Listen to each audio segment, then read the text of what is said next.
Welcome to 5 at 5. TPCC chief Mahesh Kumar Goud CM Revanth Reddy మధ్య gap ఉందా? PCC chief పై CM Revanth Reddy నిఘా పెట్టారా? ఇదే అంశంపై TPCC chief Mahesh Kumar Goud full clarity ఇచ్చారు. కొందరు తన ఆడియో వీడియోలు ఉన్నాయని ప్రచారం చేస్తున్నారని బయట పెట్టాలన్నారు టీపీసీసీ చీఫ్ మహేష్ కుమార్ గౌడ్. ఈ బ్లాక్ మెయిల్ పాలిటిక్స్ కి భయపడే ప్రసక్తే లేదన్నారు. ఏ తప్పు చేయనప్పుడు భయపడాల్సిన అవసరం లేదన్నారు. ఏదో పేపర్లో వచ్చింది, నా మీద నిఘా పెట్టారట. ఆడియోలు వీడియోలు పెట్టండి, బయట పెట్టండి. ఏంటి నా మీద వీడియోలు పెట్టండి, బయట పెట్టండి. ఆడియోలు వీడియోలు ఏంటి? ఏంది ఇది? దాదాగిరి, బ్లాక్మెయిల్ పాలిటిక్స్. భయపడతామేంటి? మేమేం తప్పు చేయనప్పుడు భయపడే అవసరం ఏముంది? పెట్టండి, ఏం వీడియోలని ఏం ఆడియోలను పెట్టండి, బయట పెట్టండి. ఫేస్ చేస్తాను నేను. ఫలానా చాటి ఫలానా ఏంటి? ఏం మాట్లాడుతున్నారు? ప్రజలు అన్నీ గ్రహిస్తూ ఉన్నారు. ఇలాంటి చీప్ టాక్టిక్స్ ఉపయోగించి ఎవరినన్నా ఇమేజ్ని టార్నిష్ చేస్తామంటే ప్రజలతో వచ్చిన ఇమేజ్ మాది, ప్రజలతో నిర్మితమైనటువంటి రాజకీయ నాయకత్వం మాది. ముఖ్యమంత్రి గారు గవర్నర్ నడుపుతున్నారు, మేము పార్టీ నడుపుతాము, సరిహద్దుతో ముందుకు తీసుకెళ్తా ఉన్నాం.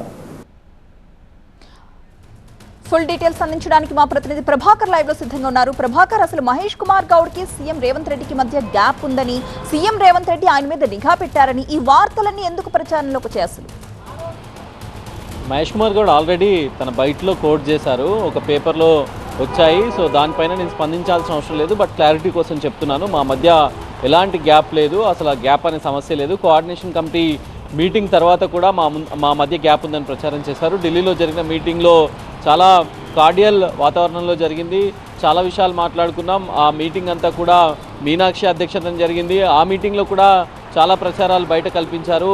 వంశీ మధ్యలో కూర్చున్నాడు, సీఎం పక్కన కూర్చున్నారు అంటూ ఒక ప్రచారం చేశారు. కాకపోతే అది రౌండ్ టేబుల్ కాబట్టి అలా కనిపించింది, అందరం చుట్టూరే కూర్చున్నాం, అయినా కూడా కొన్ని ప్రచారాల వల్ల అట్లా ప్రొజెక్ట్ చేశారు అంటూ మహేష్ కుమార్ గౌడ్ చెప్పారు. ఆ మీటింగ్ తర్వాత నాకు సీఎంకు గ్యాప్ వచ్చినట్టు కూడా క్రియేట్ చేశారు. కాకపోతే ఎట్లాంటి గ్యాప్ లేదు, కేవలం కోఆర్డినేషన్ కమిటీలో ప్రభుత్వం తీసుకునే నిర్ణయాలను కోఆర్డినేషన్ కమిటీలో చర్చిస్తే బాగుంటుందనే అభిప్రాయం అని వచ్చింది తప్ప అది ప్రభుత్వం పూర్తిగా ముఖ్యమంత్రి నిర్ణయం, ముఖ్యమంత్రికి ఆ స్వేచ్ఛ ఉంటుంది అనేది మహేష్ కుమార్ గౌడ్ చెప్పారు. సో ముఖ్యమంత్రితో నేను రోజు ఫోన్లో మాట్లాడుతున్నాను, రోజు టచ్లో ఉన్నాను, నిన్న కూడా ఫోన్లో మాట్లాడాను. సో ప్రతిసారి ముఖ్యమంత్రి టచ్లోనే ఉంటున్నాను. నాకు మా ఇద్దరి మధ్య ఎలాంటి విభేదాలు లేవు. పార్టీ పరంగా ఉన్న అంశాలను నేను టేక్ కేర్ చేస్తున్నాను, ప్రభుత్వ పరంగా ముఖ్యమంత్రి టేక్ కేర్ చేస్తున్నారు. ప్రభుత్వానికి ఆయన చూసుకుంటున్నారు, పార్టీ పరంగా ఉన్న అంశాలు నేను చూసుకుంటున్నానని చెప్పారు. సో ఎక్కడా కూడా గ్యాప్ లేదు, కేవలం ప్రతిపక్షాలు కొన్ని పత్రికలు పుట్టించిన వార్తల వల్ల కలిగిన గ్యాపే తప్ప ఎక్కడా కూడా ఎలాంటి గ్యాప్ మా ఇద్దరి మధ్య లేదు.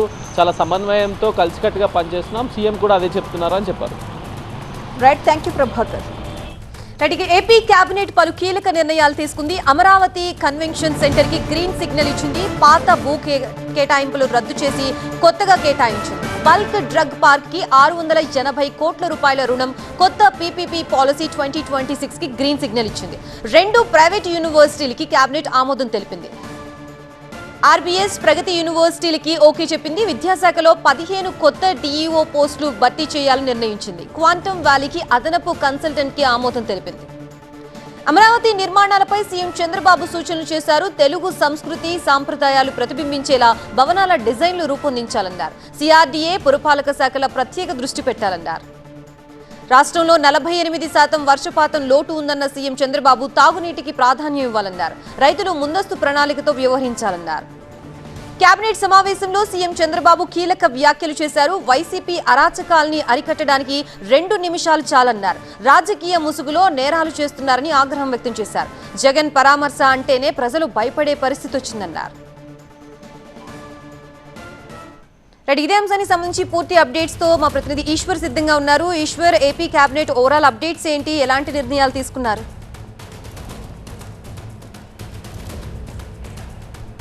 ప్రధానంగా దాదాపుగా 34 అంశాలకు సంబంధించిన అజెండా పైన కేబినెట్ ఈరోజు చర్చించింది. అయితే ఆ తర్వాత రెగ్యులర్ అజెండాతో పాటు మిగతా రాజకీయ అంశాలపైన ముఖ్యంగా చాలా కీలకమైన చర్చ జరిగింది. ప్రధానంగా డిఎస్సికి సంబంధించి రాష్ట్ర వ్యాప్తంగా ఈరోజు ధర్నాలు చేస్తున్నారు. వైసీపీ దాని డిఎస్సి లీక్ సంబంధించి ఆరోపణ చేస్తున్నారు. సో దీనిపైన ముఖ్యమంత్రి చాలా కేటగారికల్గా మంత్రులకి కొన్ని సూచనలు చేశారు. ప్రధానంగా మీరు ఏదైనా ప్రతి జిల్లాల్లో ఇట్లాంటి ఏ సమావేశం జరుగుతున్నప్పటికీ కూడా డిఎస్సికి సంబంధించి అపోహలు తొలగించే ప్రయత్నం చేయాలి. ఎందుకంటే అపోహలు తీసుకొచ్చే ప్రయత్నాన్ని వైఎస్ఆర్ కాంగ్రెస్ పార్టీ చేస్తోంది. ఇప్పటికే కోర్టులు కూడా దీనిపైన చాలా సీరియస్గా వ్యాఖ్యానించాయి. కోర్టులు కూడా వైసీపీ వాదనని తిరస్కరించాయి. అయినప్పటికీ కూడా ప్రజల్లో ఒక అభద్రతా భావాన్ని, అపోహను సృష్టించే ప్రయత్నాన్ని వైసీపీ చేస్తోంది. కాబట్టి ఇకపైన వైసీపీ చేసే ఏ ఆరోపణలైనా కేవలం ఖండించడం మాత్రమే కాకుండా వాటికి సంబంధించి ఆధారాలతో ముందుకు వెళ్ళాలి. అలాగే మిగతా చట్టబద్ధమైన అంశాలను కూడా ముందుకు తీసుకెళ్లే ప్రక్రియని, వాస్తవాలని ప్రజలకి అర్థమయ్యేలాగా వివరించాలంటూ చాలా కీలకమైన సూచనలు ముఖ్యమంత్రి వాళ్ళకి చేసిన నేపథ్యం కనిపించింది. అదే సమయంలో డిఎస్సితో పాటు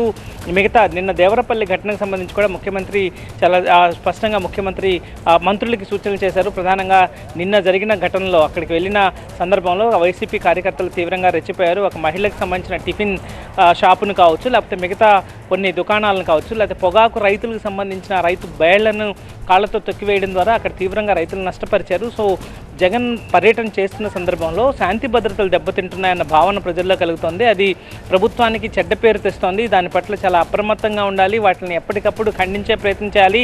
అవసరమైతే వాటిని ఏ స్థాయికైనా తీసుకెళ్లి ఖండించే విధంగా, వాటిపైన చర్యలు తీసుకునే విధంగా సిద్ధంగా ఉండాలి. తాను తలుచుకుంటే కేవలం 2 నిమిషాల్లోనే వాటిని కట్టడి చేసే అవకాశం ఉంది. అయినప్పటికీ కూడా చాలా ఓపికగా చూస్తున్నాం. ఎందుకంటే మళ్ళీ దాన్ని వేరే రకంగా తీసుకెళ్లే ప్రయత్నం ఉంటుంది కాబట్టి దాన్ని చాలా నిశ్చితంగా అబ్జర్వ్ చేస్తున్నానంటూ ముఖ్యమంత్రి చాలా తీవ్రంగానే స్పందించారు. ఆ విషయాలనే మంత్రులకు చెప్తూ ఈ విషయాలని ఎప్పటికప్పుడు ప్రజల్లో అవగాహన తెచ్చే ప్రయత్నం చేయాలని చెప్పి వాళ్ళకి చెప్పడం జరిగింది. అదే సమయంలో మిగతా చాలా అగ్రిగోల్డ్కి సంబంధించిన సమస్య, ప్రధానంగా అగ్రిగోల్డ్కి సంబంధించిన అంశంలో కేవలం భూములను వేలం వేయడం ద్వారా, అంటే కొన్ని మాత్రమే వివాదాలు లేని భూములను వేలం వేయడం ద్వారా రైతులకు ఇచ్చే ప్రయత్నాన్ని చేస్తున్నట్టుగా జీవోఎం ఒక నిర్ణయానికి వచ్చింది. అయితే ముఖ్యమంత్రి కేవలం ఆ వేలం ఏదైతే చట్టపరమైన వివాదాలు లేని వేలం ద్వారా ఎక్కువ మందికి సరిపోవు కాబట్టి దాన్ని ఇంకొంత వేగం పెంచాల్సిన అవసరం ఉంటుంది. వివాదాలు ఉన్న భూములను కూడా ఏ విధంగా కోర్టుల దృష్టికి తీసుకెళ్లి వాటిని క్లియర్ చేసి వాటిని వేలం వేసే ప్రక్రియని చేయాలని చెప్పి ముఖ్యమంత్రి సూచించారు. అదే సమయంలో చాలా పారదర్శకంగా వాళ్ళ బాధితులందరూ చాలా ఓపికగా చాలా సుదీర్ఘంగా ఎదురు చూస్తున్నారు కాబట్టి వాళ్ళకి పేమెంట్స్ చెల్లింపులు చేసే విషయంలో చాలా జాగ్రత్తలు తీసుకోవాలి. లాటరీ లాంటి పారదర్శక విధానాలని వ్యవహరించాలి. ఇంకా అవసరమైతే తాను ఎప్పటికప్పుడు అగ్రిగోల్డ్ అంశంలో చర్చించడానికి తాను ఎప్పుడు అందుబాటులో ఉంటాను, ఎవరు ఎప్పుడైనా జీవోఎం తనని సంప్రదించవచ్చంటూ చెప్పారు. అదే సమయంలో ఎల్నినోకి సంబంధించి వర్షాభావ పరిస్థితులు చాలా తీవ్రంగా ఉన్నాయి కాబట్టి ఇప్పటికే 48% వర్ష లోటు ఉంది కాబట్టి చాలా తీవ్రమైన దుర్భిక్షం ఎదురయ్యే అవకాశం ఉంది. సో ఇప్పుడు త్రాగునీటికి సంబంధించి మొదటి ప్రాధాన్యత ఇవ్వాలి, ఆ తర్వాత పశుగ్రాసానికి ఇవ్వాలి, ఆ తర్వాత మిగతా అవసరాలను చూసుకోవాలి. రైతులకు కూడా ఈ విధమైన అవగాహన కల్పించకపోతే భవిష్యత్తులో ఇబ్బందులు ఎదురవుతాయి కాబట్టి పదే ముఖ్యమంత్రి ఆ అంశాన్ని మంత్రులు చెప్తున్నారు. పూర్తి స్థాయిలో రైతుల్లో అవగాహన తీసుకొచ్చే ప్రయత్నాన్ని చేయాలని చెప్పే ప్రయత్నం చేశారు. మిగతా ల్యాండ్ పూలింగ్ సంబంధించి అమరావతి రాజధానికి సంబంధించి చాలా కీలకమైన నిర్ణయాలు ఈరోజు తీసుకున్నారు. నెక్స్ట్ ఫేజ్ ల్యాండ్ పూలింగ్ కూడా సిద్ధమైనట్టుగా ఈరోజు నిర్ణయం తీసుకున్న నేపథ్యం కల్పించింది. ఎందుకంటే అక్కడ ఇన్నర్ రింగ్ రోడ్డుకు సంబంధించి కావచ్చు, లేకపోతే రైల్వే లైన్ అంటే స్పీడ్ రైల్స్ రావడానికి అవసరమైన కొత్త రైల్వే ట్రాక్ని ఏర్పాటు చేయడానికి దాదాపుగా 2000 ఎకరాల వరకు దాన్ని ల్యాండ్ పూలింగ్ చేయాలని నిర్ణయించారు. దానికి సంబంధించి ఈరోజు సిఆర్డీఏకి అనుమతిస్తూ కేబినెట్ ఆమోదం తీసుకున్న నేపథ్యం కనిపించింది. అదే సమయంలో అమరావతిలో మిగతా హైకోర్టు భవనాన్ని కొంత ఇప్పుడు తీసుకున్న మెజర్మెంట్స్ని కొంత ఎక్స్పాండ్ చేయాలి, కొంత విస్తరించాలని నిర్ణయించారు. దానికి అదనంగా 200 కోట్లు అవసరం వద్దని ప్రతిపాదనలు వచ్చాయి కాబట్టి దానికి ఆమోదించారు. మిగతా ట్విన్ టవర్స్ని, క్వాంటమ్ టవర్స్కి సంబంధించి ట్విన్ టవర్స్ని 1000 కోట్లతో నిర్మించాలని తలపెట్టారు. దానికి పరిపాలనా అనుమతులు ఇస్తూ నిర్ణయం తీసుకున్నారు. అలాగే మిగతా డిఈఓ పోస్టులు ఇప్పుడు కొత్తగా రాష్ట్ర విభజన తర్వాత ఇటీవల కాలంలో 2 కొత్త జిల్లాలు వచ్చాయి. అంతకు ముందు కూడా విభజన జిల్లాలకు సంబంధించి కేవలం ఉమ్మడి జిల్లాలకు మాత్రమే డిఈఓలు ఉన్నారు. ఇంకొక 15 మంది డిఈఓలు నియమించాల్సిన అవసరం ఉంది కాబట్టి ఆ డిఈఓల నియామకాల్లో ఇంతకుముందు టీచర్లే దశల వారీగా ప్రమోట్ అవుతూ డిఈఓలుగా వెళ్ళిన నేపథ్యం ఈసారి 50% డిఈఓలని ఏపీపీఎస్సీ గ్రూప్ 1 ద్వారా రిక్రూట్ చేయాలని ఈరోజు నిర్ణయం తీసుకున్నారు. అలాగే స్పీడ్ ఆఫ్ డూయింగ్ బిజినెస్ సంబంధించి ఒక ప్రతిపాదనని తీసుకొచ్చారు. ఈజ్ ఆఫ్ డూయింగ్ బిజినెస్ స్థానంలో ఓమ్ని బస్ 2026 యాక్ట్ పేరుతో దాంట్లో స్పీడ్ ఆఫ్ డూయింగ్ని కలిపి ఆ యాక్ట్ని ఆ పాలసీని తీసుకొచ్చే నిర్ణయాన్ని తీసుకున్నారు. ఇంకొక కీలకమైన నిర్ణయం పాదాచారులకు సంబంధించి ఏవైతే ఈ పేవ్మెంట్స్ ఉంటాయో వాటికి సంబంధించి కూడా ఒక పాలసీని తీసుకొచ్చే ప్రయత్నాన్ని ఈరోజు కేబినెట్ చేసింది. దానికి సంబంధించి ఒక పాలసీని రూపొందిస్తున్నట్టుగా చెప్పారు. అదే సమయంలో అసెంబ్లీకి సంబంధించి కూడా చాలా కీలకమైన నిర్ణయం తీసుకున్నారు. అసెంబ్లీ వర్షాకాల సమావేశాలు నిర్వహించాల్సిన అవసరం ఉంది కాబట్టి ఈ నెల 17వ తేదీ నుంచి 20 వరకు 4 రోజుల పాటు అసెంబ్లీని నిర్వహించాలి. అసెంబ్లీలో కూడా ఇటీవల కాలంలో ప్రభుత్వం సాధించిన ప్రగతితో పాటు వైసీపీ చేస్తున్న నిర్వాకాలను కూడా ప్రజల్లోకి తీసుకెళ్లే విధంగా కార్యక్రమాలని అసెంబ్లీ షెడ్యూల్ను రూపొందించాలని ముఖ్యమంత్రి మంత్రులకి దిశానిర్దేశం చేశారు.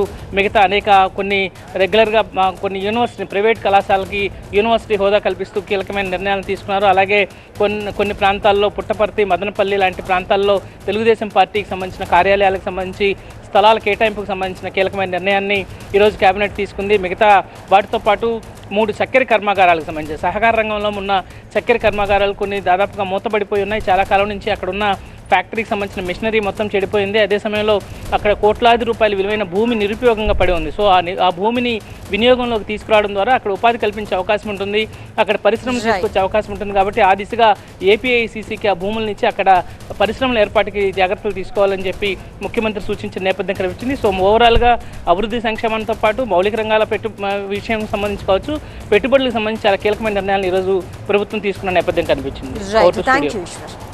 కమింగ్ టు థర్డ్ న్యూస్, మాజీ సీఎం వైసీపీ అధినేత జగన్ దేవరపల్లి పర్యటన సందర్భంగా తలెత్తిన ఘటనలపై మరోసారి రాజకీయ రగడ మొదలైంది.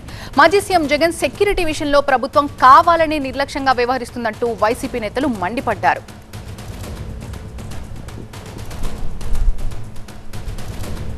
ఒక మాజీ ముఖ్యమంత్రికి సెక్యూరిటీ ప్రొవైడ్ చేయలేదు, హెలికాప్టర్కి పర్మిషన్ ఇచ్చి ఆ హెలికాప్టర్కు ఉన్నటువంటి చుట్టుపక్కల ఎక్కడా కూడా ఒక కానిస్టేబుల్ని ఇవ్వలేదు. కారణం అంటే అక్కడ ఏదో ఒకటి జరగాలి, ఏదో విధంగా కేసులు పెట్టాలి. అంటే చూడండి, పర్మిషన్ ఇస్తారు, కేసులు పెడతారు. అంటే దీనివల్ల ప్రజాస్వామ్యం ఇది.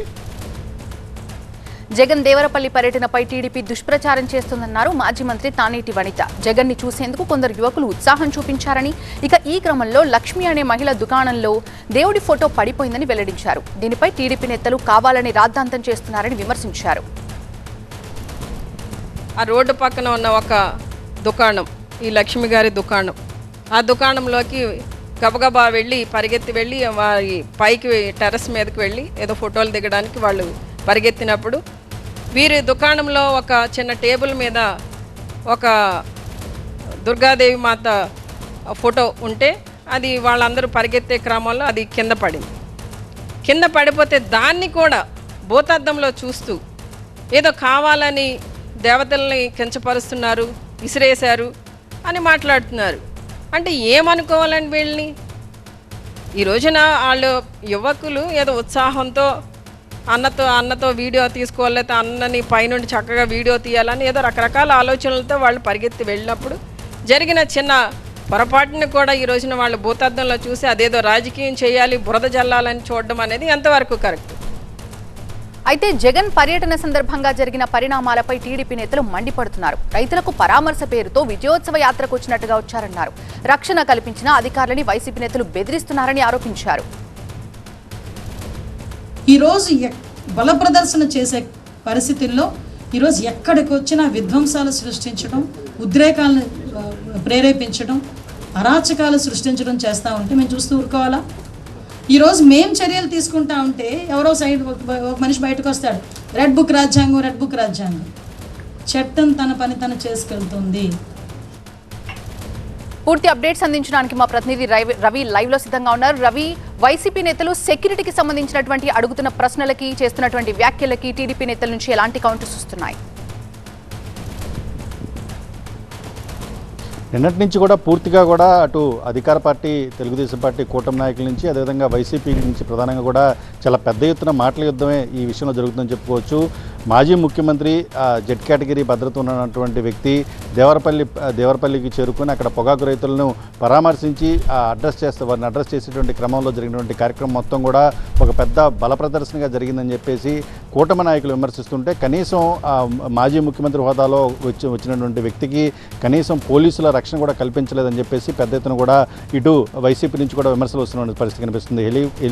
హెలీప్యాడ్ నుంచి కేవలం కొద్ది దూరంలో ఉన్నటువంటి 2-3 2-3 కిలోమీటర్లు ఉన్నటువంటి ఆ పొగాకు కొనుగోలు కేంద్రం దగ్గరికి దాదాపుగా 3 గంటల పాటు ప్రయాణం సాగడానికి కారణం కేవలం భద్రత కల్పించలేదు, పోలీసులు రక్షణ కల్పించలేదని మాత్రమే వైసీపీ నాయకులు చాలా పెద్ద ఎత్తున చెప్తున్నారు. అదేవిధంగా దారిలో జరిగినటువంటి ఘటనకు సంబంధించి ప్రధానంగా లక్ష్మి అనే మహిళ నిర్వహిస్తున్నటువంటి టిఫిన్ దుకాణానికి సంబంధించి అక్కడ జరిగినటువంటి వాతావరణం మొత్తం కూడా ఏదైతే ఉందో ఆ సమయంలో ఆవిడ కొంత ఉద్రేకంగా మాట్లాడినప్పటికీ కూడా తర్వాత సాయంత్రానికే కూడా తన మనసు మార్చుకున్నటువంటి లక్ష్మి కేవలం ఇది తాను మాజీ ముఖ్యమంత్రి జగన్ అభిమానిని, జగన్ ప్రభుత్వంలో తనకు న్యాయం జరిగిందంటూ కూడా ఆమె మాట మార్చడం కూడా జరిగింది. తర్వాత దానికి సంబంధించిన వీడియోలు కూడా వైరల్ కావడం జరిగింది. ఈ 2 వీడియోలకు సంబంధించి ఒకవైపున అక్కడ టిఫిన్ దుకాణం ధ్వంసం అవ్వడం, అదేవిధంగా అక్కడ కార్యకర్తలు ప్రవహించినటువంటి వ్యవహారం మొత్తం, అదేవిధంగా పోలీసులు సెక్యూరిటీకి సంబంధించిన ల్యాప్సెస్ ఏవైతే ఉన్నాయో ఇవన్నీ కూడా పెద్ద ఎత్తున చర్చకు వస్తున్న సందర్భంగా అనిపించింది. మొత్తం ఒకవైపున మాజీ మంత్రులు ఎవరైతే ఉన్నారో పేర్నాని కావచ్చు, లేదా వనిత, అదేవిధంగా చెల్లుబోయిన వేణుగోపాల్, వీళ్ళందరూ కూడా పెద్ద ఎత్తున అయితే విమర్శిస్తున్నారు.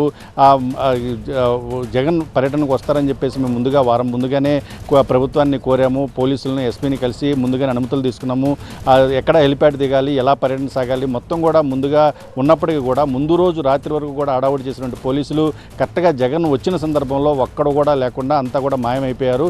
కేవలం ఇక్కడ అది ఒక ఫెయిల్యూర్గా కూడా దీన్ని చూడాలి. అదేవిధంగా ఇదంతా కూడా కార్యకర్తలని అదుపులో చేయలేకపోవడానికి కారణం కూడా అది వైసీపీకి సంబంధించినటువంటి లోపంగా కూడా ఎత్తి చూపేటువంటి ప్రయత్నంగా కూడా చేసేటువంటి ప్రయత్నం చేశారని చెప్పేసి మాజీ మంత్రులందరూ కూడా అసహనం వ్యక్తం చేయడం జరిగింది, ఆగ్రహం వ్యక్తం చేయడం జరిగింది. ముందుగా మాకు ఈ విషయాన్ని కనుక తెలియజేస్తే మేమే సొంత సెక్యూరిటీ కూడా పెట్టుకునేటువంటి అవకాశం ఉంటుందని కూడా వీరందరూ కూడా ఆగ్రహం వ్యక్తం చేశారు. అయితే మరోవైపు చూసుకుంటే అధికార పార్టీ నుంచి ప్రధానంగా హోంమంత్రి కూడా స్పందించడం జరిగింది. మొత్తం గతంలో వైఎస్ జగన్మోహన్ రెడ్డి ఏదైతే గత సంవత్సరం కాలంగా కావచ్చు, గత 2 సంవత్సరాలు కావచ్చు చేస్తున్నటువంటి పరామర్శలు, యాత్రలు ఇవన్నీ కూడా కేవలం బల ప్రదర్శనగా జరుగుతున్నాయి. అక్కడ జరిగేటటువంటి బల ప్రదర్శనలో సామాన్య ప్రజలందరూ కూడా చాలా తీవ్రమైన ఇబ్బందులు ఎదుర్కొన్నారు. ఈ క్రమంలో జరుగుతున్న పరిణామాలన్నింటికి కూడా వైసీపీ సంబంధించినటువంటి పార్టీ అధ్యక్షుడు జగన్మోహన్ రెడ్డి బాధ్యత వహించాలని చెప్పేసి కూడా ఆవిడ చాలా పెద్ద ఎత్తున కూడా విమర్శిస్తున్న పరిస్థితి కనిపిస్తుంది. వీరిద్దరి మధ్య మాటల యుద్ధం చూసుకుంటే చాలా ప్రధానంగా కీలకంగా కూడా ఇప్పుడు చర్చనీయాంశంగా మారినటువంటి సందర్భం కనిపిస్తుంది. ఒకవైపున రైతులకు సంబంధించి అటు మామిడి రైతులు కానీ, లేదా పొగాకు రైతులు కానీ, మిర్చి రైతులు కానీ వీళ్ళందరి సందర్భంలో వైఎస్ జగన్మోహన్ రెడ్డి అడ్రస్ చేసి పరామర్శకు వచ్చిన సందర్భంలో జరిగిన పరిణామాలకు సంబంధించి అక్కడ ఉన్నటువంటి ఆ రోజున అక్కడ జరిగినటువంటి వ్యవహారాలకు సంబంధించినటువంటి విమర్శలు పెద్ద ఎత్తున కూటమికి సంబంధించిన నాయకులు చేస్తుంటే, రెండో వైపున ఇదంతా కూడా ప్రభుత్వం నుంచి వైఫల్యం మాత్రమే, జగన్మోహన్ రెడ్డి కనీసం భద్రత కల్పించట్లేదు. ఈ కార్యక్రమం ప్రజలు పెద్ద ఎత్తున జగన్మోహన్ రెడ్డిని చూసేందుకు వస్తున్న సందర్భంలో చేపట్టాల్సినటువంటి బందోబస్తు ఏదైతే ఉందో అది చేయట్లేదని చెప్పేసి మాత్రం వైసీపీ నాయకుల నుంచి వచ్చినటువంటి విమర్శగా కూడా మనం భావించవచ్చు. Right, thank you Ravi. ఏపీలో మరొక హాట్ టాపిక్ డిఎస్సి అంశం. వైసీపీ పోరాటాన్ని ఉధృతం చేసింది. డిఎస్సిలో అక్రమాలు జరిగాయంటూ ఏపీ వ్యాప్తంగా దీక్షలు చేపట్టింది వైసీపీ. 175 నియోజకవర్గాల్లో వైసీపీ నేతలు రిలే నిరాహార దీక్షలు చేశారు. ఈ దీక్షలు 3 రోజుల పాటు కొనసాగనున్నాయి. డిఎస్సి అక్రమాలపై సిబిఐతో విచారణ జరిపించాలంటోంది వైసీపీ. మంత్రి నారా లోకేష్ రాజీనామా చేయాలని డిమాండ్ చేస్తున్నారు. డిఎస్సి అక్రమాలకు లోకేష్ బాధ్యత వహించాలన్నారు మాజీ మంత్రి ధర్మాన ప్రసాదరావు. లోకేష్ ఆఫీసులో అక్రమాలు జరిగాయని ఆరోపించారు. యువతకు లోకేష్ క్షమాపణ చెప్పి రాజీనామా చేయాలని డిమాండ్ చేశారు. డిఎస్సిపై వైసీపీ యాగిని ప్రజలు గమనిస్తున్నారని సీఎం చంద్రబాబు ఆగ్రహం వ్యక్తం చేశారు. కోర్టులు చివాట్లు పెట్టినా దుష్ప్రచారం ఆపటం లేదన్నారు. తప్పుడు ప్రచారాన్ని టీడీపీ నేతలు తిప్పికొట్టాలి అన్నారు. మరిన్ని వివరాలు అందించడానికి మా ప్రతినిధి వసంత్ లైవ్ లో జాయిన్ అవుతున్నారు. వసంత్, ఒకవైపు వైసీపీ దీక్షలు, నిరసనలు, మరోవైపు చంద్రబాబు కూడా రియాక్ట్ అయ్యారు. అసలు ఇప్పుడు చంద్రబాబు రియాక్షన్ తరువాత వైసీపీ నేతలు ఏమంటున్నారు? డిఎస్సి అభ్యర్థుల స్పందన ఏంటి? సో ఇప్పటికే ఢిల్లీలో ఏదైతే నీటి ఉద్యమం తర్వాత మెగా డిఎస్సికి సంబంధించినటువంటి అక్రమాల అంశాన్ని వైఎస్ఆర్ కాంగ్రెస్ పార్టీ ప్రత్యేకించి బుధాన చేసుకుంది. ఖచ్చితంగా ఈ మెగా డిఎస్సిలో అక్రమాలు చోటు చేసుకున్నాయి. స్పోర్ట్స్ కోటా నుంచి మెరిట్ లిస్టు ప్రకటించే వరకు అక్రమాలు జరిగాయి. అనర్హులకు డిఎస్సి పోస్టులు కట్టబెట్టారంటూ కూడా వైసీపీ ఆరోపిస్తోంది. సో అందులో భాగంగానే ప్రస్తుతం రాష్ట్ర వ్యాప్తంగా కూడా వైఎస్ఆర్సీపీ మెగా డిఎస్సికి సంబంధించి చోటు చేస్తున్నటువంటి అక్రమాలపైన మంత్రి నారా లోకేష్ బాధ్యత వహించి రాజీనామా చేయాలి, విచారణ ఎదుర్కోవాలి, సిబిఐకి విచారణ అప్పగించాలంటూ కూడా డిమాండ్ చేస్తున్నారు. అందులో భాగంగానే రాష్ట్ర వ్యాప్తంగా నేటి నుంచి మొత్తం 3 రోజుల పాటు రిలే నిరాహార దీక్షలకు 175 నియోజకవర్గాల్లో పిలుపునిచ్చింది. అయితే ఈ వ్యవహారంలో ఇటు వైఎస్ఆర్ కాంగ్రెస్ పార్టీ చేస్తున్నటువంటి ఈ పోరాటం పైన టీడీపీ తీవ్రస్థాయిలో మండిపడుతోంది. గత ప్రభుత్వం చేయలేనటువంటి పని తాము చేసి చూపించాం కాబట్టి రాజీనామాలు చేయాలా, లేదంటే సిబిఐ విచారణ అందుకే ఎదుర్కోవాలంటూ కూడా ప్రశ్నిస్తోంది. మెగా డిఎస్సికి సంబంధించి ఏదో జరిగిపోయిందని ఒక అపోహను సృష్టించే ప్రయత్నం వైసీపీ చేస్తుంది కాబట్టి చేస్తున్నటువంటి విమర్శలను తిప్పికొట్టాలంటూ కూడా ఇప్పటికే టీడీపీ మంత్రుల వైపు నుంచి కూడా చాలా స్ట్రాంగ్గా కామెంట్స్ అయితే వినిపిస్తున్నాయి. కానీ ఈ మెగా డిఎస్సికి సంబంధించినటువంటి అంశంలో ఇప్పటికే ఒక దశలో ఉద్యమాన్ని పోరాటం చేసి సక్సెస్ అయిన వైసీపీ రెండో దశ ఉద్యమాన్ని కూడా మరింత దూకుడుగా చేపట్టింది. అందులో భాగంగానే రాష్ట్రవ్యాప్తంగా రిలే నిరాహార దీక్షలతో పాటుగా నిరసన ర్యాలీలతోటి పెద్ద ఎత్తున కార్యక్రమాన్ని రూపొందించింది. ఈ 3 రోజుల పాటు నిరాహార దీక్షలు జరిగిన తర్వాత నిరసన ర్యాలీలను అయితే చేపట్టబోతాయి. అయితే ఈ నిరసన దీక్షలకి సంబంధించినటువంటి వ్యవహారం రాష్ట్రవ్యాప్తంగా కూడా పెద్ద ఎత్తున తీవ్ర దుమారం రేపింది. కొన్ని చోట్ల అటు విజయవాడ కావచ్చు, గుంటూరు కావచ్చు, అలాగే కొన్ని ప్రాంతాల్లో నిరాహార దీక్షలు నిరసన దీక్షలు జరుగుతున్నటువంటి ప్రాంతాల్లో కొన్ని చోట్ల అనుమతి లేవని అడ్డుకున్నారు. కొన్ని చోట్ల టీడీపీ నేతలు నేరుగా దాడి చేసినటువంటి ఘటనలు వెలుగుకి వచ్చాయి. ఖచ్చితంగా అక్రమాలు జరిగాయని ఆరోపణలు చేస్తూ ఉన్నారు. ముఖ్యంగా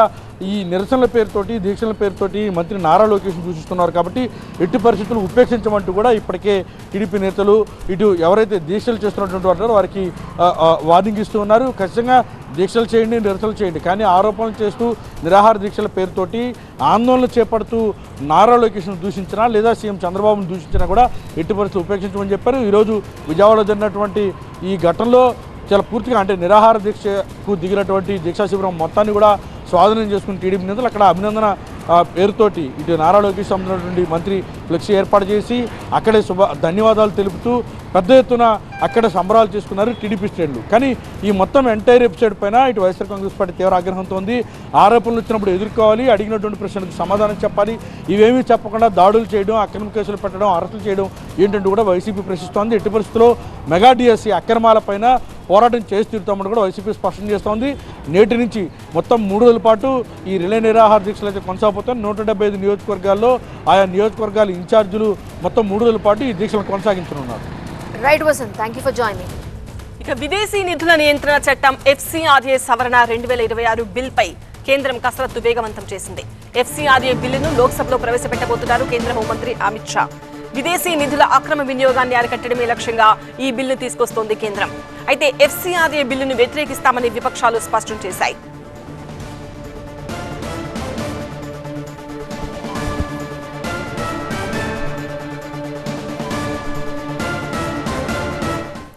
FCRA బిల్లుతో మైనారిటీ విద్యా సంస్థలను ముఖ్యంగా క్రైస్తవ సంస్థలకు విదేశీ నిధులను ఆపే కుట్ర చేస్తోందని విపక్షాలు ఆరోపిస్తున్నాయి. బిల్పై తమ అభ్యంతరాలను హోంమంత్రి అమిత్ షాకు వివరించే ప్రయత్నం చేయబోతున్నారు క్రైస్తవ మత పెద్దలు. అధికారిక గణాంకాల ప్రకారం 2026 జూలై 15 నాటికి దేశంలో 14,449 సంస్థలకు మాత్రమే యాక్టివ్ FCRA రిజిస్ట్రేషన్ ఉంది. మరో 22,498 రిజిస్ట్రేషన్లు రద్దు కాగా 15,212 రిజిస్ట్రేషన్లు గడువు ముగిశాయి. 2019 నుంచి 2022 మధ్య కాలంలో FCRA కింద నమోదైన సంస్థలకు 55,741 కోట్ల రూపాయల విదేశీ విరాళాలు అందాయి. ఈ భారీ విదేశీ నిధుల ప్రవాహాన్ని మరింత పారదర్శకంగా పర్యవేక్షించాల్సిన అవసరం ఉందని ప్రభుత్వం చెబుతోంది. అందుకే విదేశీ నిధుల బదిలీలు, వినియోగం, ప్రాజెక్టుల వివరాలు, వెబ్సైట్లు, సోషల్ మీడియా ఖాతాలపై కూడా అదనపు సమాచారం ఇవ్వాలని ప్రతిపాదిస్తోంది. ప్రస్తుతం ఈ బిల్ పార్లమెంట్లో చర్చల దశలో ఉంది. తుది రూపంలో ఎలాంటి మార్పులు వస్తాయన్నదే ఇప్పుడు కీలకంగా మారింది. ఢిల్లీ బ్యూరో చీఫ్ గోపీతో మాట్లాడదాం. గోపి, FCRA బిల్లును లోక్సభలో ఎప్పుడు ప్రవేశపెట్టబోతున్నారు? ఈ బిల్లులో ఎలాంటి సవరణలు కీలకంగా ఉన్నాయి? క్రైస్తవ మత పెద్దలతో పాటు విపక్షాలు వ్యక్తం చేస్తున్న అభ్యంతరాలు ఏంటి?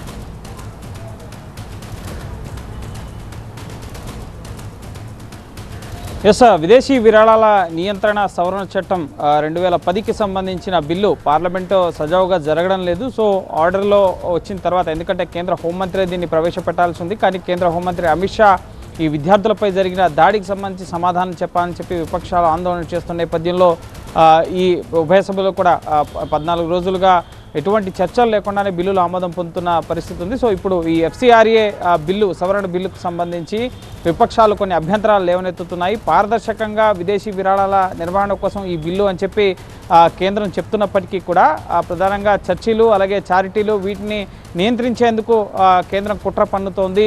మైనారిటీ సంస్థలకు వచ్చే ఏదైతే విరాళాలు ఉన్నాయో సో వాటిని పూర్తి స్థాయిలో నియంత్రించేందుకే ఈ బిల్లు తీసుకొస్తుందని చెప్పి విపక్షాలు అభ్యంతరం వ్యక్తం చేస్తున్న పరిస్థితి ఉంది. అలాగే అమెరికా చట్టసభ సభ్యులు కూడా కొంతమంది ముఖ్యంగా క్రిస్టియానిటీ సంస్థలకు వచ్చే నిధులను నియంత్రించేందుకు ఇటువంటి బిల్లులు తీసుకొస్తున్నారు. ఇది భారత్ అమెరికా సంబంధాలపైన కూడా ప్రభావం చూపుతుంది అని చెప్పి అంటున్నారు. అయితే ఇకపై విదేశాల నుంచి వచ్చే నిధులు కూడా ముఖ్యంగా అమెరికా అలాంటి దేశాల నుంచి వచ్చే నిధులు నేరుగా ప్రభుత్వానికి వచ్చి ప్రభుత్వమే ఈ స్వచ్ఛంద సంస్థలకి బదలాయించే విధంగా కూడా కొన్ని మార్పులు ఆయా దేశాలు చేసుకుంటున్న పరిస్థితి ఉంది. సో ఇప్పుడు ముఖ్యంగా ఈ బిల్లు ద్వారా ఏవైతే ఎఫ్సిఆర్ఏ కింద నిధులు పొందుతున్నాయో సో ఎఫ్సిఆర్ఏ రిజిస్ట్రేషన్ రద్దయినా లేక రెన్యువల్ చేసుకోకపోయినా రిజిస్టర్ కాకపోయినా సో వాటిపైన ఒక అప్పీలేట్ అథారిటీని ఏర్పాటు చేసి దాని ద్వారా నిర్వహణ బాధ్యతలను చూసేందుకు ప్రభుత్వం ఒక అథారిటీని ఏర్పాటు చేయబోతోంది. సో దాని పట్ల అభ్యంతరాలు వ్యక్తమవుతున్న పరిస్థితి ఉంది.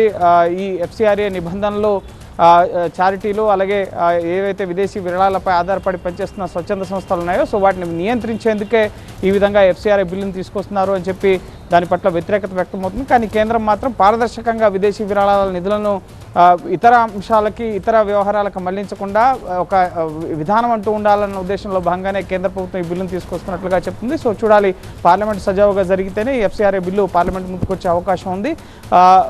ముఖ్యంగా నెక్స్ట్ వీక్తో పార్లమెంట్ సమావేశాలు ముగుస్తున్నాయి కాబట్టి సో చూడాలి, ఈ వారం రోజులే ఈ బిల్లు కూడా పార్లమెంట్ ముందుకు వచ్చే అవకాశం కనిపిస్తోంది. రైట్ గోపీకృష్ణ.